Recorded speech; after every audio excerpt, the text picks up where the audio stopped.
Good day, everyone. Today we're talking about the concept of electronic information resources. Electronic information has gradually become a major resource in everyday life.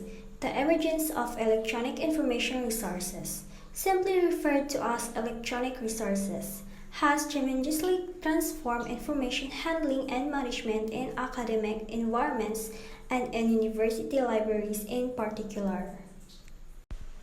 Now let's talk about the Internet. Internet penetration as a percentage of the total population of Africa was still 1.4% compared to the world average penetration of 12.7%. Gakhebayo carried out a study on Internet usage by students and staff at Mbara University of Science and Technology, and the results of the study indicated low usage. Though the Internet was provided a wider access to global information resources such as online databases, e-journals, e-prints, and other sources of digital information, these resources are not effectively utilized due to varying factors.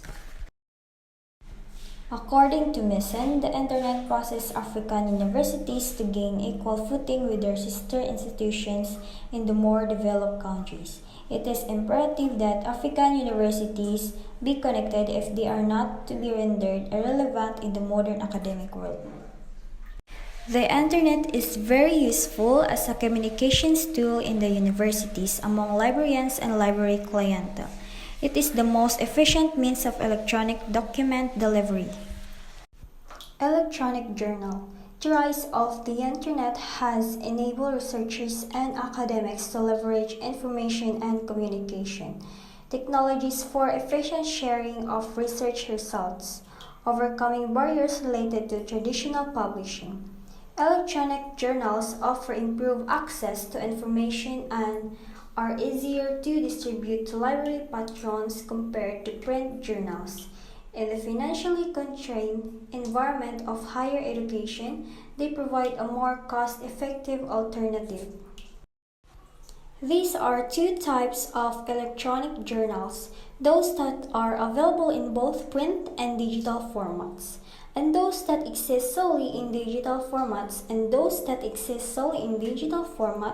often managed by editors and the scholarly community without traditional publishers.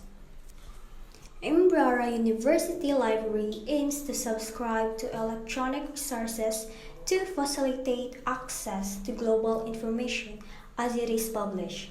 A study was conducted to determine if the library effectively utilized these technologies to enhance e-resource access for students.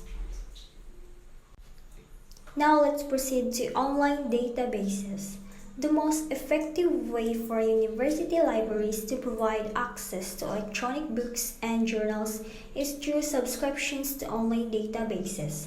These databases compile electronic resources like e-journals and e-books from various publishers and disciplines, accessible via the Internet. Some publishers or vendors offer free access to these databases for libraries in developing countries, helping them bridge the information gap and support academic research. CD-ROM, also known as compact disk read-only memory, is a storage medium designed to hold computer data, including text, graphics, and audio. The format was established by Phillips and Sonny in the 1983 Yearbook, with additional standards like ISO 960 and HFS defining file structures. CD-ROMs are 120mm in diameter and 1.2mm thick, made of polycarbonate plastic, reflective metal layers, and lacquer coating. Concerns about incompatible formats led to the development of the high serif format, which evolved into ISO 960, ensuring standardization for compatibility across CD-ROM drives. CD-ROM drives can read both CD-ROMs and audio CDs, but standard CD players cannot read CD-ROM discs. CD-ROMs or compact disc read-only memory were a pivotal technology in the development of computing, revolutionizing how software and data were distributed and accessed. This essay will delve into the history, mechanics, and impact of CD-ROM data storage, exploring its rise and prominence and eventual decline in the face of newer technologies. CD-ROM Mode 1 is the mode used for CD-ROMs that can carry dates and application only. In order to access the thousands of dates film that made addressing is necessary. Data is laid out and data is stored in B% on this type of CD, precise neatly the same way as it is on radio disk. Sector, the smallest separately rich, hold 2,352 bytes of an incorrection. It addressable block of informations which data with an additional number of bytes used for more detection as well as control structures. So this ensures data integrity as CD-ROMs are less fault tolerant than audio CDs. Mode 1 paved the way for the widespread adoption of CD-ROMs, enabling the distribution of large software programs and multimedia content.